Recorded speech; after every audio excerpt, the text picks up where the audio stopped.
चतुर्थ, जय जिनेन्द्र, जय जिनेन्द्र।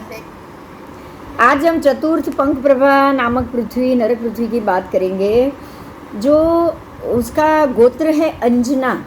और यहाँ पंख की अधिकता, कीचड़ की अधिकता यहाँ ज़्यादा है, इसीलिए इसका नाम पंख प्रभा माना है। इसका नाम है पंख प्रभा, क्योंकि यहाँ पे कीचड़ की अधिकता ज़्यादा है। ठीक है, तो अंजना ये जो गोत्र है, ये 1,20,000 योजन मोटी है। मोटी ऐसी नीचे से ऐसे जाड़, आप उसको ऊंचाई कह सकते हो, इतनी मोटी है ये नारकी। पूर्व के समान ऊपर नीचे के 1,000 योजन, हर एक नारकी में ऊपर नीचे के 1,000 योजन छोड़ना है। और बाकी के 1,18,000 के अंदर 7 प्रतर है। कितने यहाँ? 7 प्रतर है। और ये 7 प्रतर में आपको अब इनके नाम और सब आएगा, इसको हम पढ़ेंगे। 16,116 और उसके भी 2/3 एक भाग अधिक जितना योजन एक प्रतर का हुआ। ठीक है, प्रत्येक प्रतर में एक एक नरकेंद्र है। 7 प्रतर के 7 नरकेंद्र है। और उनके जो नाम बताए हैं मैं बोल रही हूँ, आर, तार, मार, वर्चस, तमस, खाड़खड़ और खड़खड़, ऐसे उसके 7 प्रतर के नाम है। फिर आगे इस नरक में 7 प्रतरों में कुल मिला के 707 पंक्तिगत नरकावास, एक के बाद एक जो पंक्ति में जो बैठे हुए नरकावास है वो 707। और बाकी के जो अन्य पुष्प वकीर्ण अलग अलग छोटे छोटे जो नरकावास है वो है 9,99,293। तो कुल मिला के ये पंख प्रभा पृथ्वी में 10 लाख नरकावास है। 10 लाख, आप सोच सकते हो 10 लाख नरकावास में कितने नरक के जीव होंगे, आप समझ रहे हो? एक नरक पृथ्वी में 10 लाख तो नरकावास हो गए। अब 10 लाख एक नरकावास में तो कितने सारे जीव होंगे। तो नरक में भी कितने जीव जा रहे हैं। ये और उसके बाद सर्व नरक पृथ्वी में परमाधामी कृत वेदना नहीं है। मतलब चौथी नारकी के नीचे परमाधामी देव नहीं होते। समझ में आया? जो 15 प्रकार के परमाधामी देव हैं वो पहली, दूसरी, तीसरी 3 नरक पृथ्वी में ही मिलेंगे। चौथी नरक पृथ्वी के बाद परमाधामी देव नहीं मिल सकते।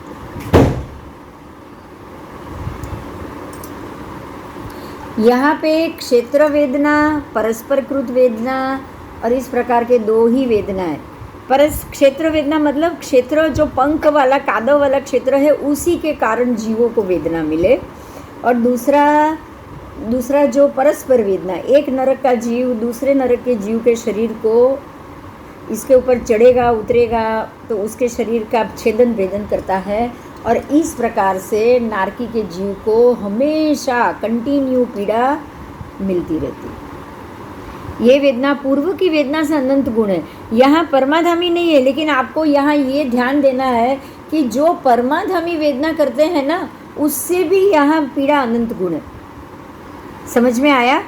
इससे तो परमाधामी की वेदना कम होती, ऐसा समझना है कि परमाधामी जीव जो दूसरे नरक के जीवों को जो पीड़ा देते हैं, उसकी तुलना में बिना परमाधामी परस्पर कृत वेदना और क्षेत्र वेदना में अतिशय पीड़ा होती, अनंत अनंत अनंत गुण पीड़ा होती।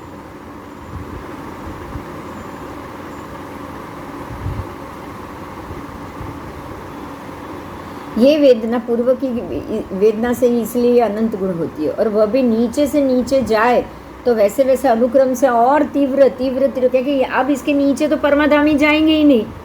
तीसरे में भी परमाधामी तक है, चौथे में से तो जाएंगे नहीं। तो चौथे से नीचे नीचे नीचे क्षेत्र की और उसकी ही अनंत अनंत अनंत अनंत तीव्र पीड़ा, तीव्र अधिक बढ़ती जाएगी। इस नरक में ऊपर के बहुत से प्रतर में उष्ण वेदना है और जबकि नीचे के थोड़े प्रतर में शीत वेदना है। ये जगह आपको 2 प्रकार की वेदना मिलती है, उष्ण वेदना भी और शीत वेदना। इस नरक में आगे के नरकों में भी जो शीत योनि वाले आवास है वो उष्ण है और उष्ण योनि वाले जो आवास है वो शीत है। मतलब कि सभी नरकों में जीवों का उत्पत्ति स्थान और आवास व्यवस्था के क्षेत्र में विपरीतता है। यह अत्यंत मुश्किल से सहन करने योग्य होती है।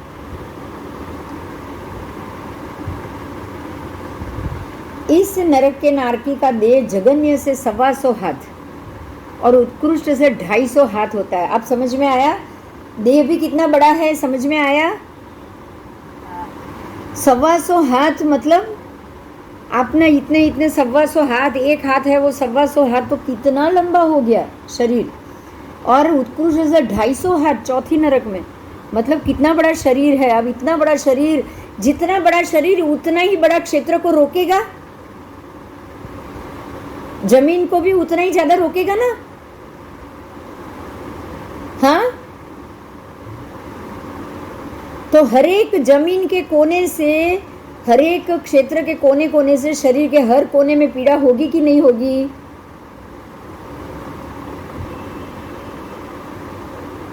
तो जितना बड़ा शरीर उतनी पीड़ा भी ज्यादा हुई।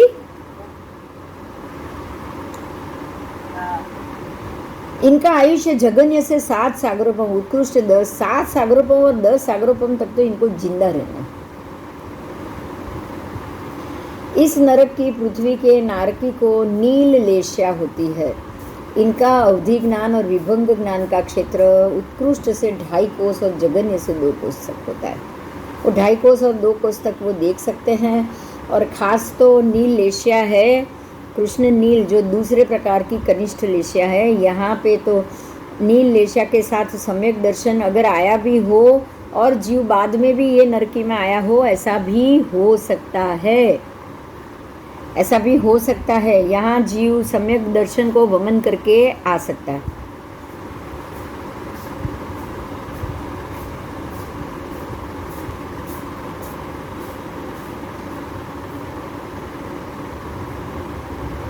इस नरक में उत्पत्ति का समय, च्यवन काल के बीच का अंतर 1 महीना और 1 समय, मतलब एक समय में भी जीव गर्भकाल जैसा, गर्भ तो है नहीं, लेकिन च्यवन काल और उत्पत्ति के बीच का जो समय है वो एक समय में भी, उत्पत्ति होने के बाद एक समय में भी जन्म ले सकता है च्यवन होने के बाद, और च्यवन होने के बाद 1 महीने के बाद भी जन्म हो सकता है। पूर्वोक्त नरकों की जैसी जैसी यहाँ स्थिति होगी, पूर्वोक्त पहले पहले के नरक की, घनोदधि आदि में पहला वलय, यहाँ घनोदधि में खाली नाप अलग है, 7 योजन है, दूसरा वलय 5.25 योजन है और तीसरे वलय 1.25 योजन का। इस प्रकार से 14 योजन में अंजना की अंतिम सीमा आ जाती है और उसके बाद लोक आता है। ठीक है, तो ये हुआ आपका चौथा नारकी। अब आई 5वीं नारकी की बात। पंख प्रभा खत्म हो गया और अब होगा 5वीं नारकी। कोई प्रश्न है तो पूछो। अब यहाँ कुछ भागवत की बात की है, अन्य धर्म की बात की है, उसको भी हमें जानना है।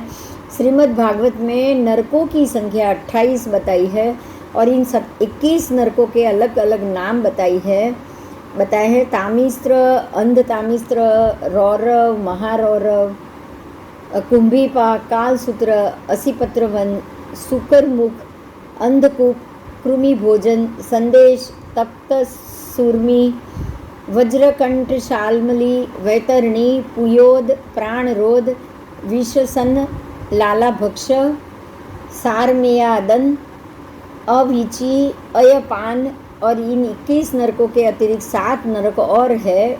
ऐसे टोटल 28 होती है, ऐसी मान्यता भी प्रचलित है, जो इस प्रकार है। क्षार कर्दम, रक्षोगण भोजन, शूल प्रोत, दंड शुक, अवट निरोधन, पयोवर्तन और सूचिमुख। ये सारा भागवत पृष्ठ 164 पंचम स्कंद के अनुसार है।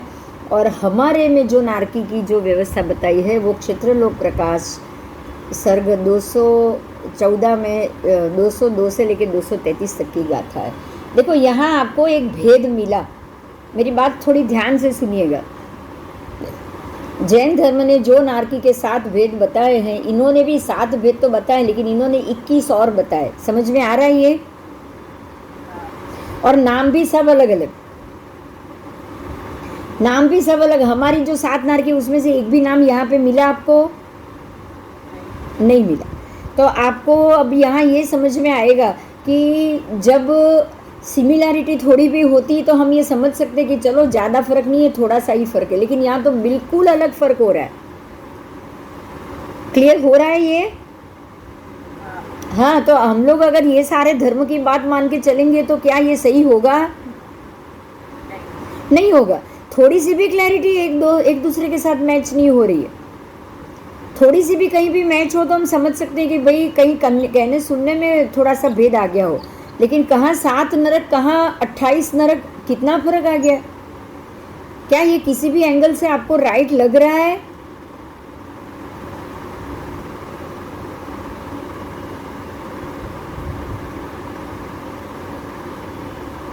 आओ, अभी हम पंचमी नारकी में आएंगे, धूम प्रभा। धूम प्रभा पांचवी नारकी है, उसमें उसके गोत्र का नाम है रिष्टा। रिष्टा तो यहाँ धुएं की बहुलता ज़्यादा है, इसलिए उसको धूम प्रभा कहा गया है, क्योंकि यहाँ धुआं ज़्यादा है। ठीक है, तो ये पृथ्वी की मोटाई 1,18,000 योजन है, पूर्व के समान 1,000 ऊपर के 1,000 योजन छोड़ देना है, मध्य के 1,16,000 योजन प्रदेश में 5 प्रतर है। कितने? इसमें सिर्फ 5 प्रतर, और 25,250 योजन के अंतर में ये 5 प्रतर आते हैं। प्रत्येक प्रतर में पांचों में एक एक नरकेंद्र है। 5 प्रतर के नाम है खात, तमस, भ्रम, अंध और अंधतमस। इन 5 प्रतरों में कुल मिला के 265 नरकावास है।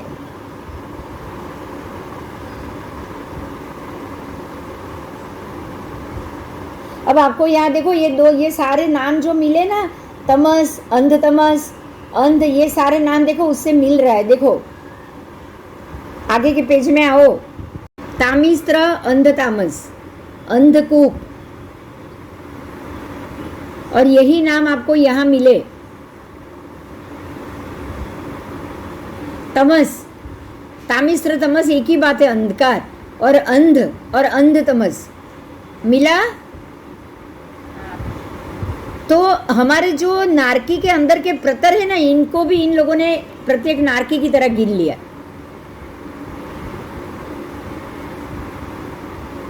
ठीक है, तो 5 प्रतर में कुल मिला के जो नरकावास है वो है 265 पंक्तिगत नरकावास, और उसके बाद पुष्प वकीर्ण जो है उनकी संख्या 2,99,735 है। इस तरह धूम प्रभा नरक में कुल मिला के 3 लाख नरकावास होते। कितने? 3 लाख। ऊपर के नरकावास की अपेक्षा से यहाँ नरकावास कम है, और यहाँ प्रतर भी कम है। तो आओ आगे चलेंगे। वेदना तो पंख प्रभा के समान 2 प्रकार की ही है। यहाँ भी क्षेत्र वेदना है और परस्पर वेदना है। यहाँ परमाधामी वेदना नहीं है, लेकिन ये वेदना थोड़े नरकावास में उष्ण होगी, थोड़े में शीत होगी, अधिक में शीत होगी, थोड़े में उष्ण होगी। इस नरक में रहे नारकी के जीवों का शरीर जगन्य से 250 हाथ, उत्कृष्ट से 500 हाथ होता है। आप समझ सकते हो कितना बड़ा शरीर हो गया। और 500 हाथ का शरीर 500 हाथों के हर एक इंचीज में अपने अपने नरकावास के भूमि से टच होगा कि नहीं होगा? जितना बड़ा शरीर उतना सारी नरक जो भी उसकी कुंभी रहेगी, उसके प्रतर रहेंगे, वो सारे कोने टू कोने टच होगा। तो जितना मेरा शरीर बड़ा, जैसे मेरी 5 उंगली, 5 उंगली जली तो ज़्यादा तकलीफ, और 1 ही उंगली जली तो कम। तो जितना बड़ा शरीर है उतनी तकलीफ उसको ज़्यादा होगी, ज़्यादा पीड़ा होगी, बहुत ज़्यादा पीड़ा होगी। तो जो नीचे नीचे की नारकी में पीड़ा ज़्यादा क्यों है? क्योंकि शरीर भी बड़ा है और हर एक कोने से आपको पीड़ा मिल रही है, हर एक कोने कोने से आपको पीड़ा मिल रही है। फिर क्या होगा बताओ? हाँ, तकलीफ ज़्यादा ही होगी। ठीक है, तो इनकी आयु जगन्य से 10 सागरोपम और उत्कृष्ट से 17 सागरोपम, इतना लंबा समय भी नरक में रहना है। इनकी लेशिया प्रथम में कईयों को नील लेशिया है और कई, क्योंकि नील लेशिया की उत्कृष्ट स्थिति भी 10 सागरोपम और 1 पल्योपम के असंख्यातवे भाग दी है। अतः इससे अधिक की स्थिति इस नारकी में हो तो केवल कृष्ण लेशिया ही होती है। अगर कोई जीव यहाँ 10 सागरोपम से ज़्यादा समय अगर रहा, 17 सागरोपम की जितनी स्थिति है ना, जिनकी 10 से लेके 17 सागरोपम की स्थिति है, वो सबकी कृष्ण लेशिया होगी। क्लियर हुआ? उत्कृष्ट आयु 10 सागरोपम से लेके 17 सागरोपम तक है, तो 10 के ऊपर तो नील लेशिया होती नहीं, तो 10 के ऊपर जितनी जिसकी आयु है वो सबकी क्या लेशिया होगी? हाँ, कृष्ण लेशिया। नील लेशिया 10 सागरोपम तक की है और आयु 17 सागरोपम की है, तो बाकी के 7 सागरोपम कोई नील लेशिया तो खत्म हो गई, अब वो जिएगा कैसे? तो कृष्ण लेशिया वाले भी यहाँ मिलेंगे। क्लियर हुआ? जिनकी आयु 10 सागरोपम के ऊपर है वो सारे कृष्ण लेशिया वाले मिले, और 10 सागरोपम तक आपको नील लेशिया भी मिल सकती है, कृष्ण लेशिया भी मिल सकती है। आओ, इसमें अवधि ज्ञान या विभंग ज्ञान का क्षेत्र उत्कृष्ट से 2 कोस, जगन्य से 1.5 कोस। इस नरक के जीवों का च्यवन और उत्पत्ति के बीच का अंतर अधिक से अधिक 2 महीना। जगन्य तो एक ही समय है, लेकिन 2 महीना च्यवन होने के बाद उत्पत्ति होने में 2 महीना लग सकता है।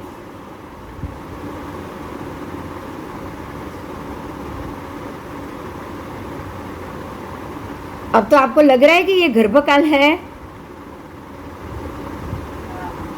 हाँ, चाहे शरीर, हाँ, सारा 10 सागरोपम 17 एक ही कुंभी, कोई जगह भी नहीं बदलनी, एक ही कुंभी। हमारे में होते हैं ना, जैसे हम 2 3 4 सहेलियां हैं, तो कोई सारे के सारे 50-55 साल की आयु लेकर आए हैं और एक ही जगह पे इकट्ठे हुए कि नहीं हुए? ऐसे ही जिनकी यहाँ अगर सबने मिलके अगर अशुभ कर्म भी सामूहिक किया होगा, तो सामूहिक भोगने के लिए कुंभी, एक ही कुंभी में एक ही सर्व समान जितना आयु आसपास के आयु लेके भी जीव जाएंगे। समझ में आया?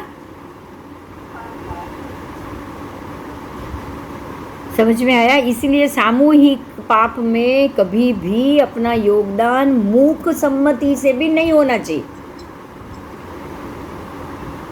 आपको जो भी चीज स्पष्ट हो उसको स्पष्ट ही बतानी चाहिए। कभी भी गलत बात में मूक सहमति भी आपको नहीं देनी चाहिए। क्लियर हुई बात? जवाब देना और साइलेंट रहना मतलब चलेगा? साइलेंट रहना भी नहीं चल सकता। आपकी चुप्पी का कोई फायदा लेके वो अपने मर्जी से काम कर लेगा तो कैसे चलेगा? तो मुझे ही पाप लगेगा। हाँ, साइलेंट रहना भी नहीं चल सकता। आपको मना करना है तो मुंह से मना करना पड़ेगा कि मैं इसमें सहमत नहीं हूँ। चुप्पी का मतलब तो वही हुआ ना कि भाई आप इसमें सहमत हो, हुआ कि नहीं? मौन मतलब हुआ कि उनको हाँ, मौन का मतलब अपने आप हाँ हो गया। आपने मना तो किया नहीं ना, मौन का मतलब।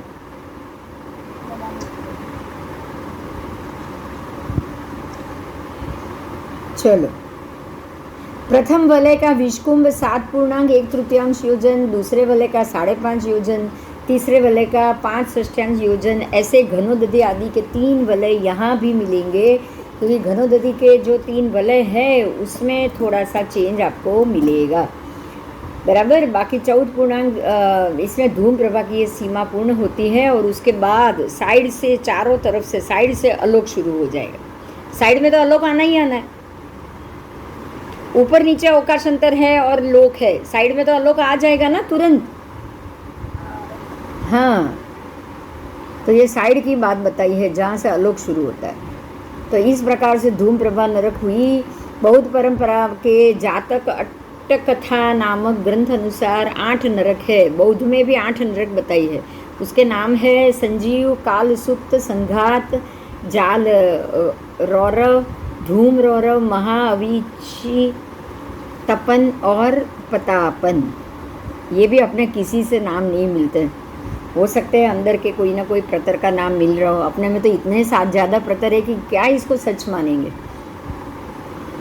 दिव्यावदान ग्रंथ अनुसार नरक के उपरोक्त 8 नाम मिलते हैं। जाल रौरव के स्थान पर रौरव, धूम रौरव के स्थान पर महारौरव मिलते हैं। संयुक्त निकाय 6, 9, 10, अंगुत्तर निकाय खंड 5 पृष्ठ 173 और सुत्त निपात महावग कोकालीय सुत्त 3/36 में नरकों के 10 नाम मिलते हैं। देखो, एक और ग्रंथ है जिसमें नरकों के 10 नाम मिलते हैं।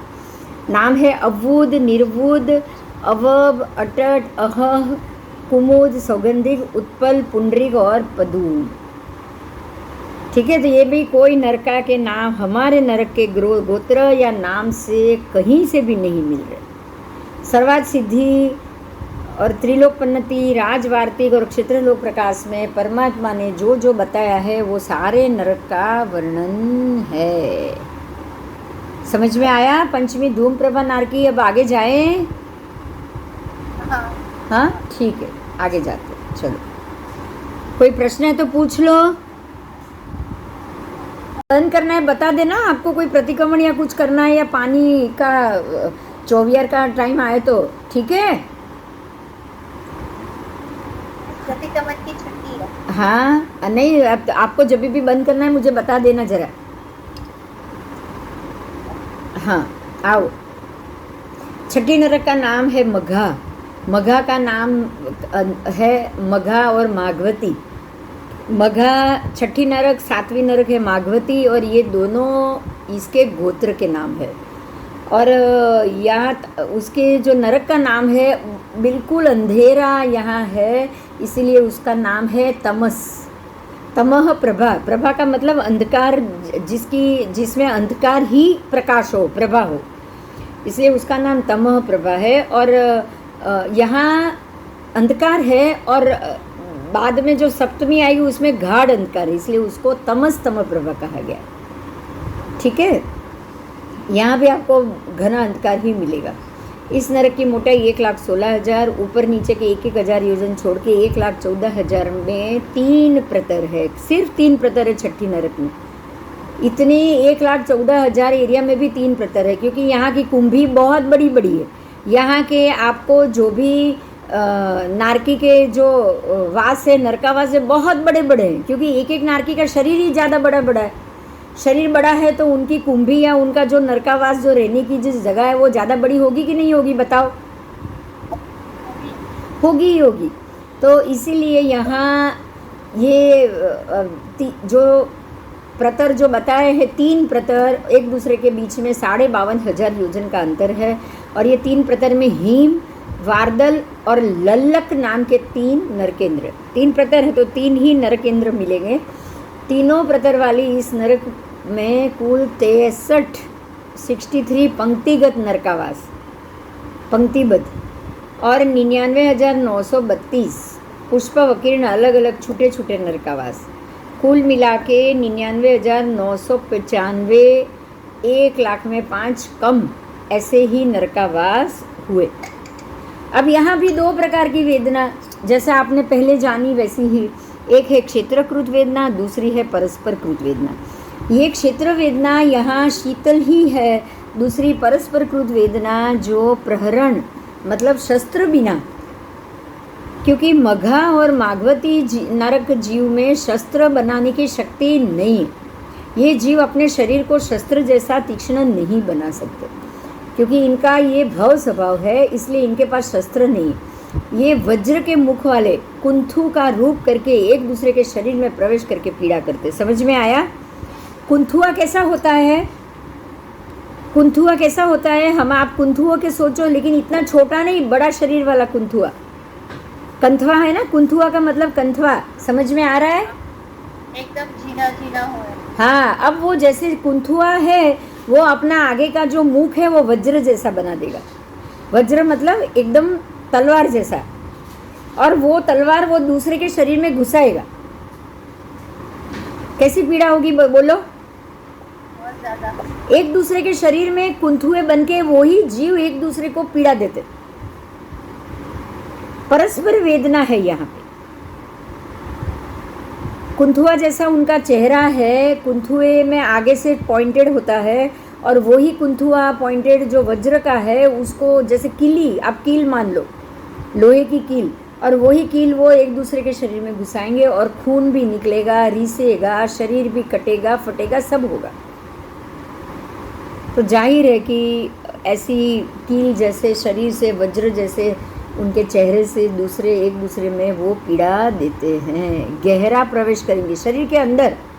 आप देखो कैसे इसका एग्जाम्पल दिया है, कुंथुआ का तो दिया था, दूसरा भी है, जीवा जीवा बिगम में ऐसा उल्लेख मिलता है, 6ठी 7वीं नरक पृथ्वी के नारक बड़े रक्त वाले और वज्र समान मुख वाले, लाल वर्ण का मुख है उनका, कुंथुआ जैसा वज्र समान मुख है, गोबर के कीड़े के समान कुंथु जैसा वो रूप ले लेते हैं और एक दूसरे के ऊपर घोड़े के समान चढ़ जाएंगे। कैसे घोड़ा कैसे चढ़ जाता है आगे के 2 पैर से, ऐसे वो एक दूसरे के शरीर पे चढ़ जाएंगे और चढ़ चढ़ के उनके शरीर को खाएंगे।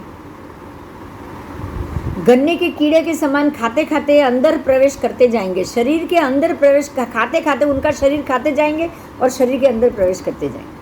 अब कैसी वेदना होगी आप सोच सकते हैं कि नहीं सोच सकते? हम लोग आजकल बोलते हैं ना कि कैंसर की जब भी वो ट्रीटमेंट लेते हैं, कीड़े शरीर में अगर कैंसर के कीड़े बनते हैं तो सारे हमारे शरीर का मांस नोच नोच कर खाते हैं। हम बोलते कि नहीं बोलते? बोलते हैं। तो जब कीमो ली जाती है वो कैंसर के कीड़े को मारने के लिए, तो वो कीड़ा मरते वक्त और तड़फड़ाहट करेगा,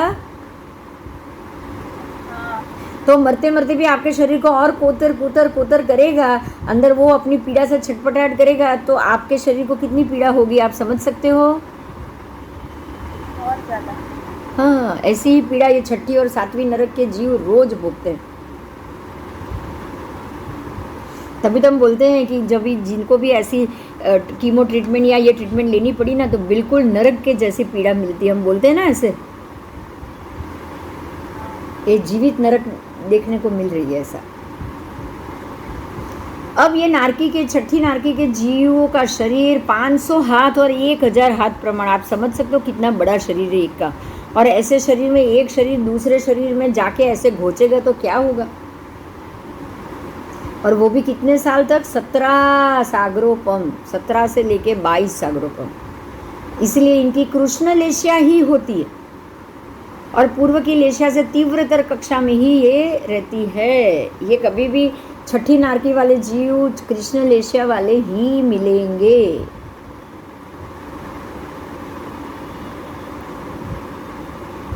इन नारकी के जीवों का अवधि ज्ञान और विभक्त ज्ञान का विषय जगन्य से 1 कोस और उत्कृष्ट से 1.5 कोस। इन नारकी के जीवों के चवन और उत्पत्ति के मध्य का अंतर 1 समय और उत्कृष्ट से 4 महीना होता है। 4 महीने तक ये यहाँ जन्म नहीं लेते, उत्पन्न नहीं होते। उत्पन्न गर्भकाल चवन तो हो गया इनका, लेकिन उत्पन्न नहीं होते। इस तमो प्रभा नरक के भी घनोदधि आदि 3 वलय है। प्रथम वलय का विष्कम 7.3 योजन है, दूसरे वलय का विष्कम 5.25 योजन, तीसरे वलय का 1.10-11 अंश योजन का है। इस हिसाब से 15.1 योजन से मघा नरक की सीमा पूर्ण होती है। वहाँ से आगे चारों तरफ से आलोक शुरू हो जाता है। इस तरह तमो प्रभा नरक का पूर्ण वर्णन कहा। अब हम जाएंगे 7वीं नारकी पे। जाऊँ आगे?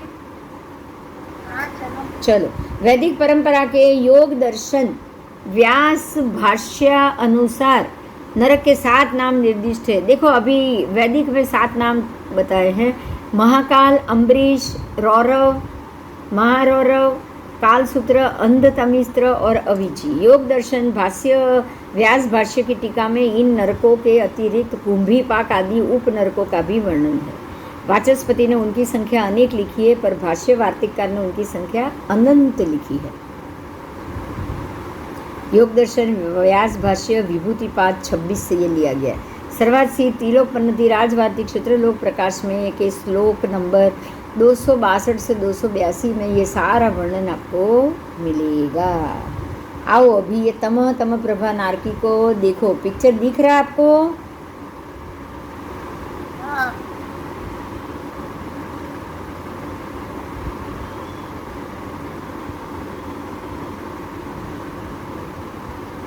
चलो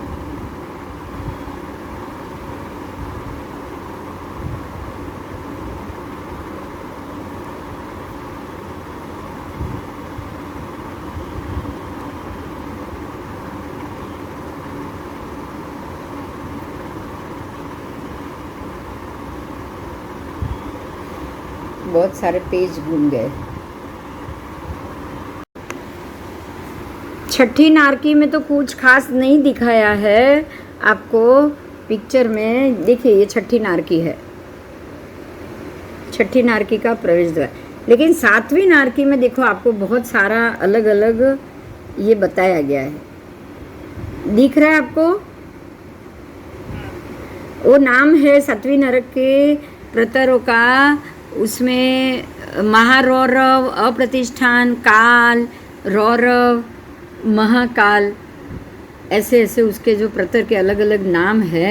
अब हम उसकी बात करेंगे। छठा तो हो गया आपका, अब हम 7वें नरक पृथ्वी की बात करेंगे। आओ એટલે अलग अलग पेपर में अलग अलग लोगों ने राशि देख सकते हैं। इतने 2-2.5 योजन के अंदर कौन मेरा शत्रु है? देखो कोस, देखो एक कोस, जगन्य से आधा कोस और उत्कृष्ट से एक कोस। जैसे जैसे नीचे उतरोगे ना, ऊपर तो 2-2 कोस, 2.5 कोस आता था, अब तो यहाँ सिर्फ एक कोस। मतलब कि इनको ज़्यादा दूर तक तो अवधि ज्ञान मिलता भी नहीं है। अवधि ज्ञान मतलब देख पाना, ये भव प्रत्यय अवधि ज्ञान। આ લોકોને ખબર ના પડે કે હું કેમ અહીંયા આવ્યો છું, કયું પાપ કર્યું તું એ कयु पाप કર્યું, અને वही तो, यही तो अवधि ज्ञान है। वो जब आते हैं तब उनको मालूम पड़ेगा कि मैं यहाँ से यहाँ आया हूँ। તો પછી કેમ ના ખબર પડે? ના ન ખબર પડે, क्योंकि अवधि ज्ञान થોડું છે ને, અમુક એરિયાનું જ છે। એટલે એ લોકોને ખબર જ ન હોય ને હું ના ક્યાંથી આવ્યો છું। ના ના, પછી તો ભૂલી જ જાય બધું। અચ્છા, એટલે પેદા થાય ત્યારે ખબર પડે। હા, પેદા થાય ત્યારે ખ્યાલ આવે કે હું અહીંયાથી અહીંયા જઈ રહ્યો છું। અચ્છા, કારણ કે નરકમાં એ લોકોને વૈક્રિય શરીર છે એટલે અવધિ જ્ઞાન તો છે જ। 1 કોષ 2 કોષ સુધીનું છે, એ લોકોને વધારે નથી। આને જો અડધો કોષ અને ઉત્કૃષ્ટ 1 કોષ જ છે ક્ષેત્રથી। ક્ષેત્રથી અવધિ જ્ઞાન એટલું જ છે। એટલે સમજ ને કે મારી બાજુની રૂમમાં કોણ છે એ ખબર પડે, હા હા, બસ, એનાથી વધારે નહીં। બરાબર? आओ, 7वीं नरक में 1 लाख योजन विस्तृत अप्रतिष्ठान नाम का नरक है। यहाँ बहुत ही अतिशय अंधकार होने के कारण तमस्तम, गाढ़ अंधकार है, इसलिए तमस्तम प्रभा उसका नाम दिया गया है। माघवती उसका गोत्र है। इसकी भी मोटाई 1,08,000 योजन की है।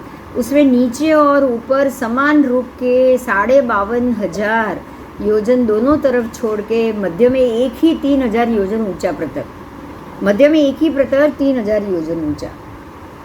7वीं नरक में 1 लाख योजन विस्तृत अप्रतिष्ठान नामक एक नरकेन्द्र। आમાં એક જ છે નરકાવાસ। સમજમાં આવ્યું? હા, છઠ્ઠી નરકમાં 3 હતા, આમાં ખાલી એક જ, અને એનું નામ છે અપ્રતિષ્ઠિત નરક। 1 મિનિટ હું ફોન લઈ લઉં હો જરા, 1 જ મિનિટ।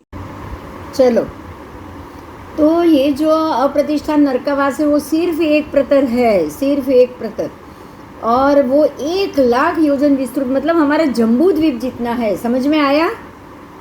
हाँ, ये जो प्रतर है वो पूरा जम्बू द्वीप जितना है। 1 लाख योजन विस्तृत अप्रतिष्ठान नामक उसका नरकेंद्र है।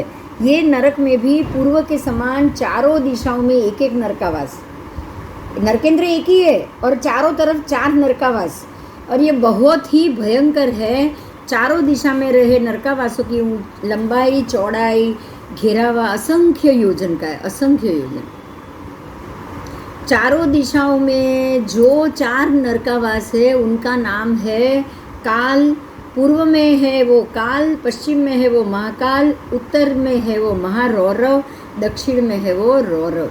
इस नरक में विदिशागत तो एक भी नरकावास नहीं, मतलब ये अंतिम व 49वां प्रतर होता है। मतलब जो आपने पहले नरक पृथ्वी से जो प्रतर शुरू किए थे ना, पहले के 13, फिर 11, उसके बाद 9, ऐसे ऐसे प्रतर गिनते जाओगे तो सप्तम नारकी का एक ही प्रतर और वे लास्ट 49वां प्रतर हो गया। उसमें 5 नरकावास हुए, 4 दिशा के 4 और एक मध्य का 1 अप्रतिष्ठान नरकावास। ऐसे देखो यहाँ आपको ये पिक्चर दिख रहा है, देखो कैसा है वो। आपको 4 तरफ 4 है और बराबर बीच में गोल है, देखो अप्रतिष्ठान है ना, बराबर गोल है, गोल दिख रहा है। ऊपर का गोल देखना, ये देखो, ये गोल देखो, मेरा कर्सर घूम रहा है, देखो ये गोल है, बिल्कुल गोल है। और ये सारे ट्रायंगल है, ये कोना बाहर निकलेगा, उत्तर का कोना उत्तर में निकलेगा, वो है महारौरव। फिर आप यहाँ नीचे आओ, रौरव वो दक्षिण में निकलेगा कोना।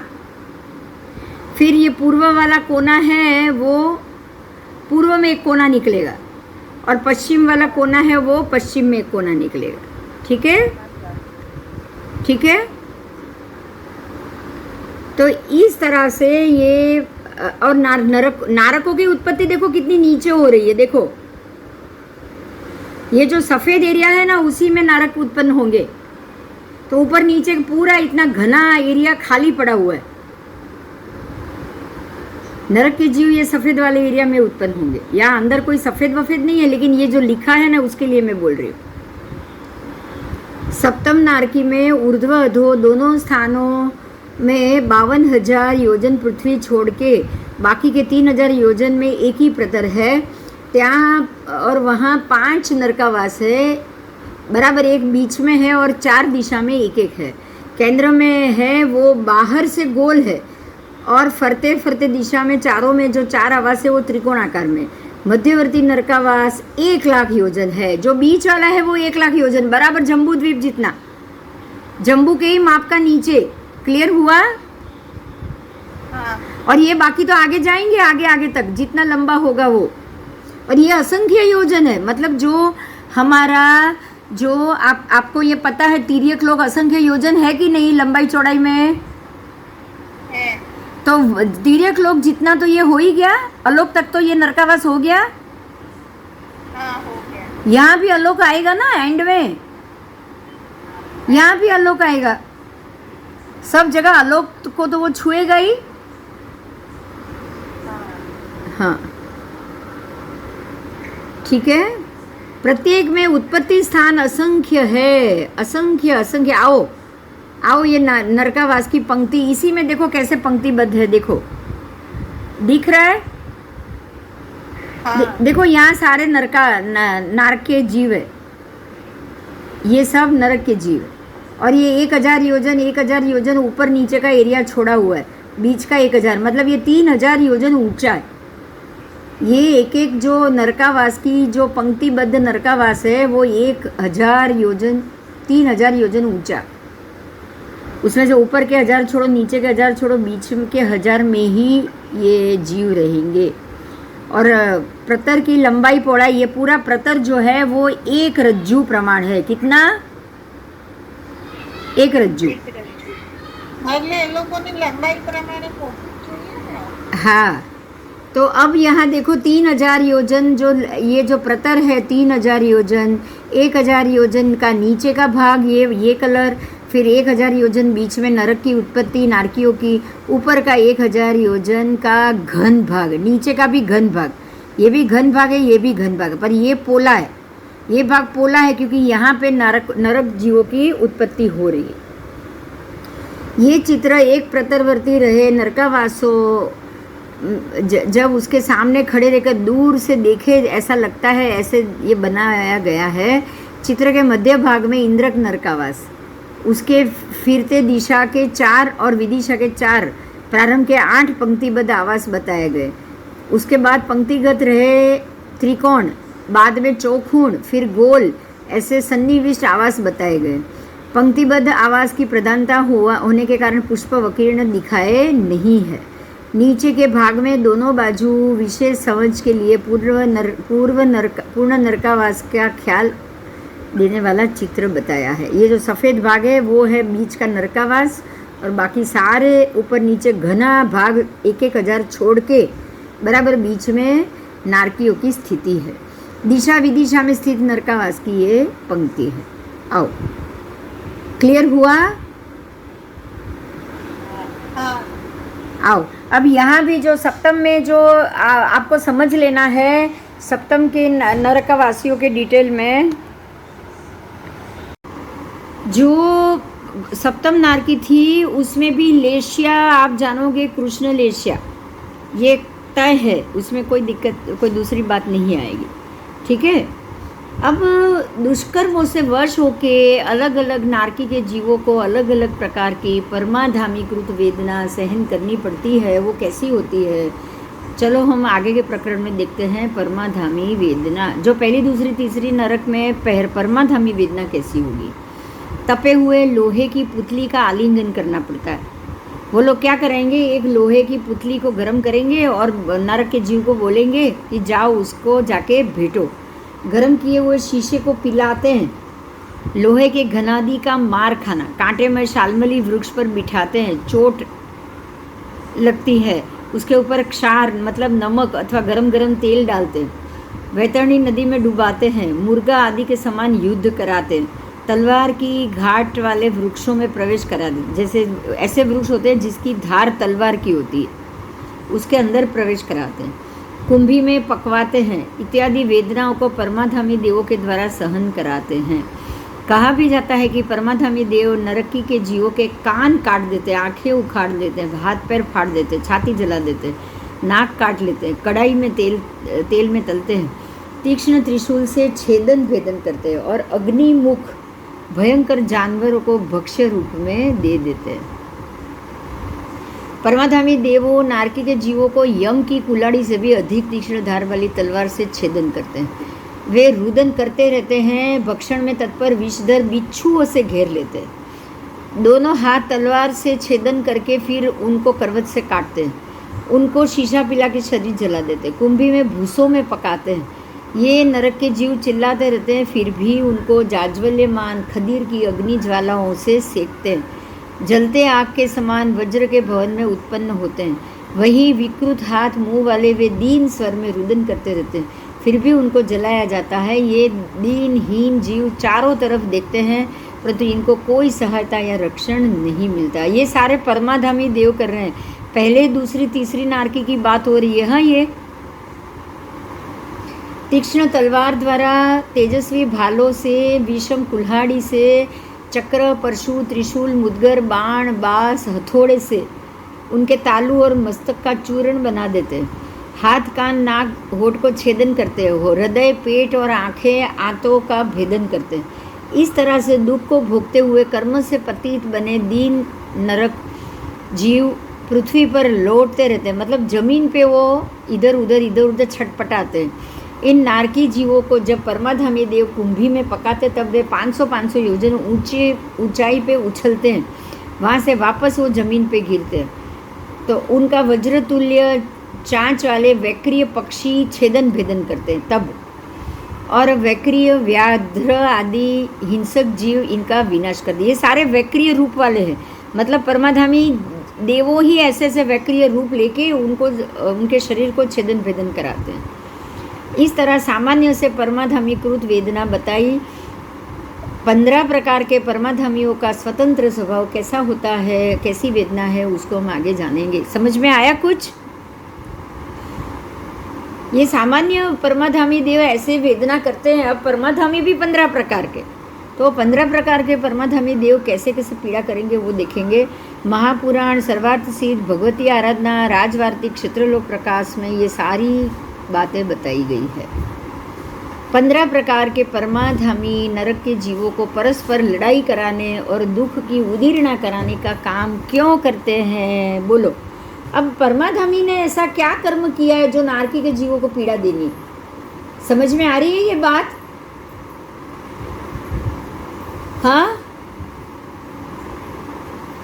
बिना बात तो परमाधामी देव नरक के जीवों को पीड़ा नहीं देंगे, नहीं देंगे, बिना बात तो नहीं देंगे। कोई ना कोई तो कर्म का व्यवहार होगा ना उनसे उनका।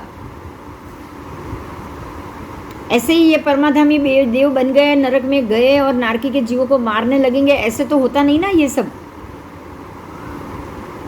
हाँ नहीं। तो ये यहाँ अब इनके पूर्व भव की बात की है, अब हम उसको जानेंगे। इन देवों की रुचि, परमाधामी देवों की रुचि पाप कर्म में ही होती है।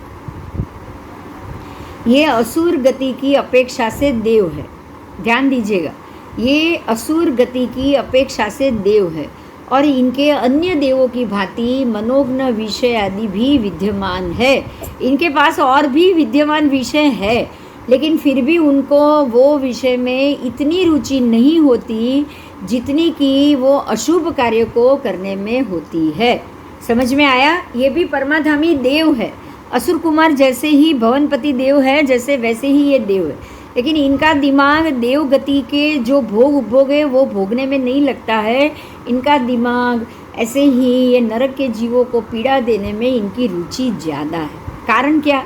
कारण बताया, सुनिए। जैसे कि इनमें मायादी 3 शल्य पाए जाते हैं, इनमें मायादी 3 शल्य है। कैसा कि ये शल्यों के साथ साथ तीव्र कषाय का भी उदय रहता है। मायादी 3 शल्य तो है ही, माया तो ये कपट और माया तो उनके मन में है ही, लेकिन इनके साथ साथ कषाय का उदय है, तीव्र कषाय, तीव्र क्रोध। इनके भावों में जो दोष लगते हैं इनकी आलोचना भी ये नहीं करते। क्यों? क्योंकि मायादी तो है ही और कषाय भी है, तो अब जो दोष लगा उसकी आलोचना उनको करने की जरूरत ही नहीं लगती। समझ में आ रहा है?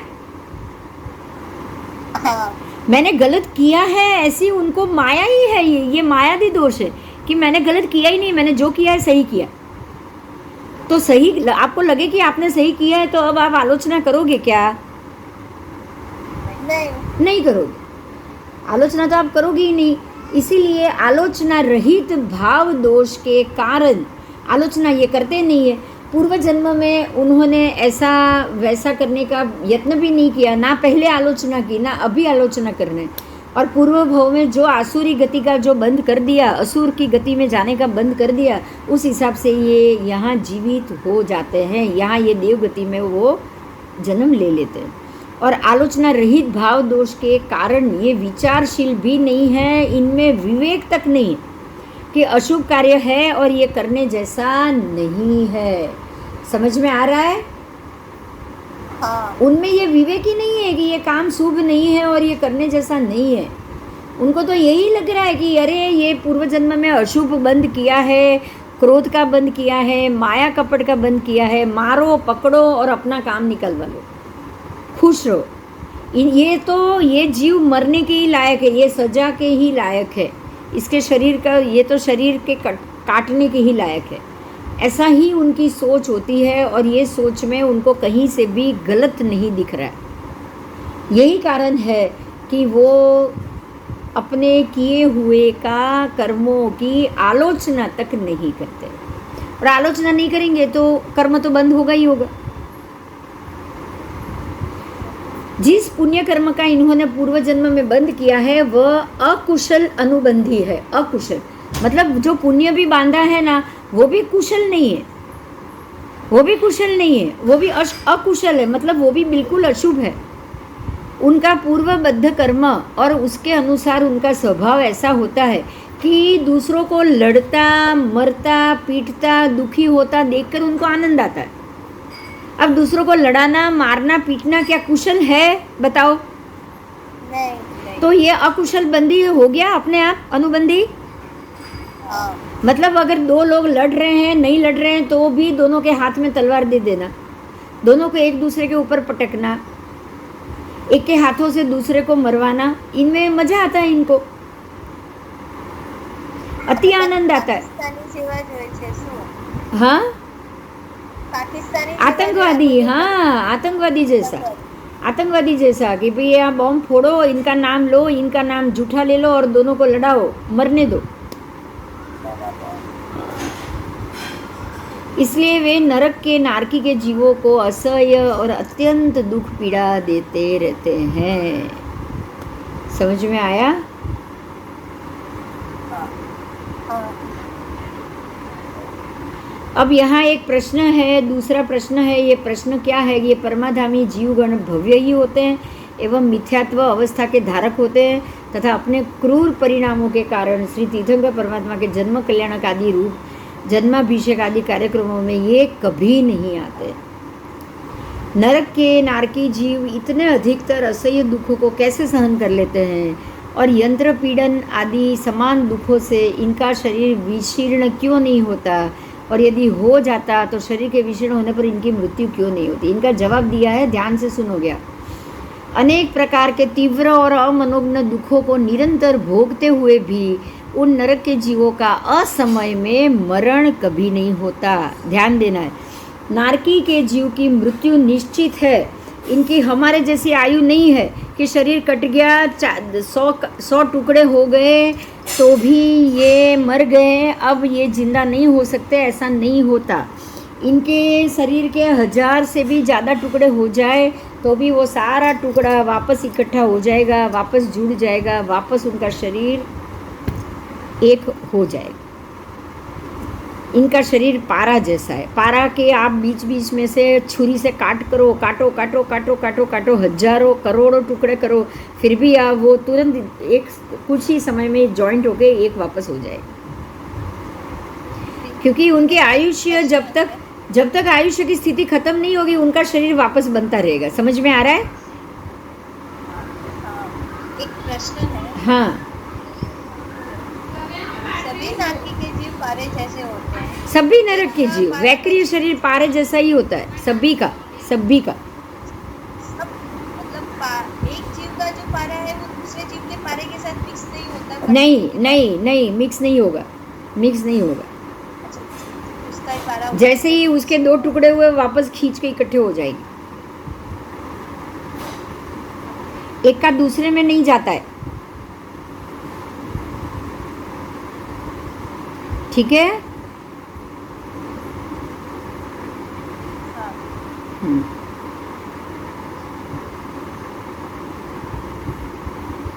अनेक प्रकार के तीव्र और अमनोज्ञ दुखों को निरंतर भोगते हुए भी उन नरक के जीवों का असमय में मरण नहीं होता।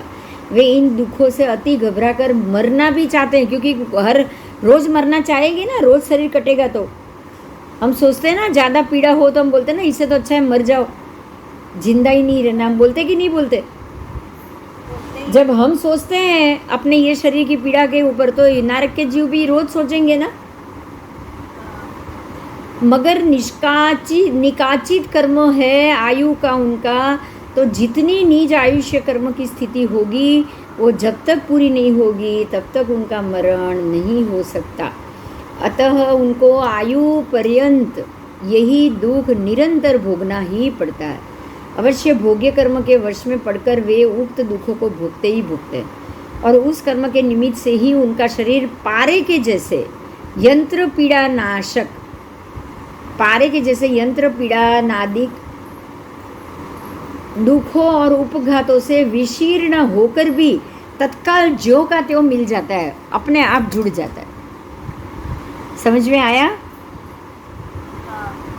इन नरकों में उपर्युक्त परस्पर उदित क्षेत्र स्वभाव उत्पन्न और परमाधामी असुर के द्वारा किए गए तीनों प्रकार के दुख में से 2 प्रकार के जीव तो सभी नरकों के जीवों को होता है, लेकिन परमाधामी असुर उदीरित दुख पीड़ा, पहली रत्न प्रभा, दूसरी शर्करा प्रभा, तीसरी वालुका प्रभा, इन 3 नरक भूमि के नारकी के जीवों को भी ही होता है। ये याद रखना, परमाधामी पीड़ा सिर्फ पहली 3 नरक वालों को ही होती है। तो नरक पृथ्वी में है, आओ ये 7 नरक पृथ्वी बताई है, उसमें पहली दूसरी तीसरी में देखो, ये पहली नारकी, फिर ये दूसरी नारकी, ये तीसरी नारकी, ये चौथी, ये 5वीं, 6ठी और ये 7वीं। अब ये 7 नरक में से पहली दूसरी तीसरी में ही परमाधामी है। ठीक है, देखो यहाँ पे आपको दिख रहे हैं। बाकी में परमाधामी कृत वेदना नहीं है। आओ आगे जाए, आगे करना है कि बंद करना है, बताओ। चलो देव की बात है, मैं इसलिए पूछ रही हूँ। अभी हम पहले 15 प्रकार के परमाधामी देव के मामले में जानेंगे, तो आप बोलो तो मैं चलाऊं। आओ। हाँ, भवनपति के जो 10 प्रकार के भेद हैं उसमें से पहले नंबर में असुर कुमार देव है, बराबर बराबर। तो वो असुर कुमार के देव में दूसरी जाति का नाम है परमाधामी देव। जो भवनपति के 10 देव में से असुर कुमार देव थे, उनकी ही ये दूसरी जाति है परमाधामी देव। ये देव 15 प्रकार के होते हैं, स्वभाव से बड़े क्रूर, कठोर और निर्दय स्वभाव के होते हैं। दूसरों की पीड़ा देने में इनको बहुत आनंद आता है। ये देव तीसरी नरक तक के जीवों को जा के तरह तरह की यातना देते हैं। जैसा उनका नाम है वैसा उनका काम है। अब पहला जो परमाधामी देव है उसमें वो 15 प्रकार में से पहला प्रकार है अम्ब परमाधामी। ये नाम का जो देव है वो नारकी के जीवों को ऊपर आकाश में ले जाके छोड़ देता है। आकाश में ले जाएगा, छोड़ देगा, जमीन पे छोड़ देगा और वो पटक के उसको मारेगा। उसके बाद है अम्बरीश परमाधामी, छुरी आदि के द्वारा नारकी के जीवों के छोटे छोटे टुकड़े करके भांड में पकाता है उसको। फिर श्याम परमाधामी, ये रस्सी या लात या घूसे आदि से नारकी के जीवों को बराबर पीटते हैं और भयंकर स्थानों में जाके पटक देते हैं। ये देव काले वर्ण के होने से कारण उनका नाम श्याम कहा गया। फिर शबल परमाधामी, जो नारकी जीवों के शरीर की आंतें, नसें, कलेजे आदि को बाहर खींच के लाते हैं। ये शबल मतलब काबर चित्रे अलग अलग रंग वाले होते हैं, इसलिए उनको शबल कहा गया है। फिर 5वें परमाधामी है रुद्र परमाधामी, जो रौद्र परमाधामी भी कहा जाता है। ये नारकी के जीवों को भाला, बर्छी आदि शस्त्रों में पिरोते, मतलब उनको उछालेंगे और सीधा भाला रख के भाला के ऊपर ही उसको झीलेंगे, तो भाला उनके शरीर के आर पार निकल जाएगा। और जो स्वरूप से अत्यंत भयंकर रौद्र होते, इसलिए उनका नाम ही रौद्र है। फिर उपरौद्र ये नारकी के जीवों के अंगोपांग को फाड़ देते, काट देते, फाड़ देते हैं, इसलिए उनको उपरौद्र अत्यंत भयंकर कहा गया है। काल परमाधामी, जो नारकी के जीवों को कड़ाही में पकाते हैं, उनके टुकड़े करते हैं। काले रंग के ये देव होते हैं, इसलिए उनका नाम है काल। महाकाल, जो नारकी के जीवों को चिकने मांस के टुकड़े करते हैं। उनके जो शरीर है ना, मांस मतलब वो जो वैक्रीय मांस है, वो है तो वैक्रीय, लेकिन उसके भी वो टुकड़े करें। टुकड़े तो होते ही है, उनके शरीर के टुकड़े तो होते ही हैं और वापस उनको ही खिलाएंगे। और वे बहुत ही काले रंग के होने के कारण इसका महाकाल नाम। अब 80 पत्र परमाधामी, 80 पत्र का मतलब वैक्रीय शक्ति द्वारा 80 मतलब तलवार के जैसा आकार वाले पत्ते, पता है पत्ते, झाड़ के पत्ते, वो पत्तों से युक्त वन की विक्रिया, उसका वन बनाएंगे। ये 80 पत्र परमाधामी क्या करेंगे, जैसे पान होते हैं ना, पेड़ के पान सादे होते हैं, ये तलवार की धार वाले पत्ते वाले पेड़ बनाएंगे, उसके वन की उत्पत्ति करेंगे वैक्रीय रूप में, और वो वन में नरक के जीवों को छोड़ देंगे। नारकी के जीवों को ऊपर तलवार सरी के पत्ते से गिराएंगे और तिल सरी के छोटे छोटे टुकड़े करेंगे। वो उठा के वो पत्ते पे गिराएंगे, उनके टुकड़े होते जाएंगे। उन्हें 80 पत्र नाम के परमाधामी कहते हैं। धनुष परमाधामी, जो धनुष के द्वारा अर्धचंद्र आदि बाणों को फेंक के नारकी के जीवों के कान आदि छेद देते हैं, भेद देते हैं और दूसरे भी प्रकार की पीड़ा देते हैं, उनको धनुष परमाधामी कहा गया है। अब है कुंभ परमाधामी, जो नारकी के जीवों को कुंभियों में पकाते, कुंभ में डाल देते हैं, कुंभी में पकाते हैं, इसलिए उनका नाम है कुंभ। फिर वालु का परमाधामी, जो वैक्रीय द्वारा बनाए गए कदम्ब पुष्प के आकार वाली अथवा वज्र के आकार वाली बालू रेती नाम सुना होगा, बालू रेती। वो बालू रेती में नारकी के जीवों को चने की तरह वो भूनते हैं, इसलिए उनको वालु का कहा गया है। तो ये वालु परमाधामी की बात हुई। अब वैतरणी परमाधामी, ये जो है वैतरणी नाम के परमाधामी मांस, चर्बी, रुधिर, तांबू, सीसु आदि गर्म पदार्थों से उबलती हुई वैतरणी नामक नदी है, वहाँ उसका वो सर्जन करते हैं और उसके अंदर जीवों को फेंक देते हैं, इसलिए उसको वैतरणी कहा जाता है। और ये नदी सादे पानी की नहीं है, ध्यान रखना, ये मांस की नदी है, रुधिर, चर्बी, तांबा, सीसा आदि की नदी है, और वो भी उबलती हुई गर्मा गर्म वैतरणी। और नारकी के जीवों को उसमें फेंके, उसको तैरने के लिए बोलते हैं कि अब तैरो आप। फिर है खर स्वर परमाधामी 14वें, जो वज्र कंटकों से व्याप्त शाल्मली वृक्ष पर नारकी के जीवों को चढ़ा देते हैं, कठोर स्वर चिल्लाते हैं और करुण रुदन करते हुए नारकी के जीवों को वो खींचते हैं, और इसलिए उनको खर स्वर कहा गया है। खर स्वर, खर स्वर का मतलब गधे की तरह कर्कश स्वर में चिल्लाना, रोना, ऐसे ऐसे आवाज़ निकालना। उसके बाद है 15वां महाघोष, जो डर से भागते हुए नरक जीवों को पशु की तरह वाड़े में बांध देंगे और जोर से चिल्ला के उनको वहीं पे रोक देंगे, उनको महाघोष परमाधामी कहा गया। इस प्रकार से 15 परमाधामी का जो वर्णन है वो सूर्य गणांग सूत्र में, प्रवचन सारोद्धार में, भव भावना ग्रंथ में सब में किया गया है। समझ में आया कुछ? हाँ, परमाधामी देवों की क्या क्रिया है, हर एक देव कैसे कैसे बिहेव करते हैं। अब आप जानोगे कि परमाधामी देवों की गति क्या होती। मतलब ये परमाधामी देव के रूप में तो उन्होंने जन्म ले लिया, अब यहाँ से मर के कहाँ जाएंगे? हमारे लिए तो ये बहुत बड़ा क्वेश्चन है कि इतनी पीड़ा देने वाले जीव कहाँ जाएंगे। होगा कि नहीं होगा ये क्वेश्चन? होगा।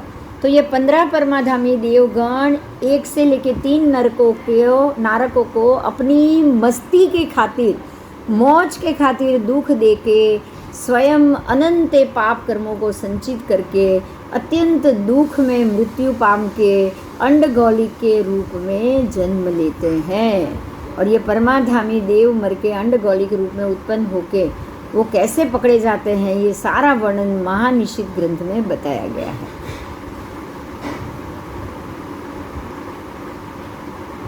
तो अब ये परमाधामी देव अंडगौलिक के रूप में कहाँ जन्म लेते हैं, कैसे मरते हैं, ये बताया। मैं चालू करती हूँ बोलना, 10 मिनट लगेगी, चलेगा? हाँ। 15 परमाधामी देवगण जो सिंधु जहाँ लवण से मिलती है, सिंधु जहाँ लवण से मिलती है, मतलब लवण का एंड आ गया।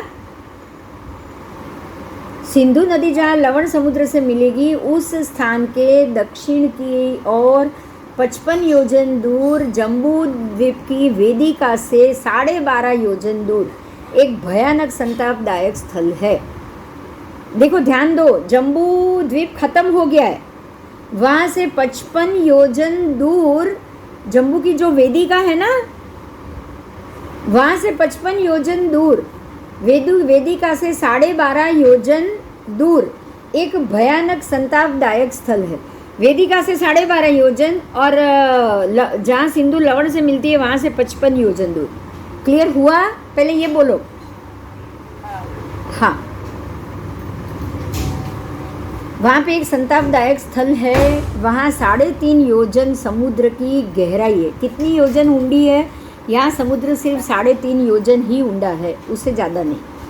और वहाँ 47 अंधकारमय गुफा है। वो ऊंडाई वाले समुद्र के अंदर 47 अंधकारमय गुफा है, 47 गुफा है जो बिल्कुल वहाँ अंधेरा है। और वो गुफा के भीतर वज्र वृषभ नारद संगरण वाले महापराक्रमी, मांस मदिरा और स्त्रियों से महालोलुप आसक्त ऐसे जलचर मनुष्य रहते हैं। मनुष्य ही रहते हैं वहाँ पे, जलचर, जो अंडगौलिक के नाम से जाने जाते हैं। ऐसा करें, मैं ये बाद में बताऊं क्योंकि ये थोड़ी बड़ी लंबी स्टोरी है, हम अगले क्लास में ही इसको करेंगे। हाँ ठीक है, ठीक है, अगले क्लास में, क्योंकि 15-20 मिनट लगेगा और 7:45 बज जाएंगे। मैं बेटर है कि हम अगले क्लास में करें।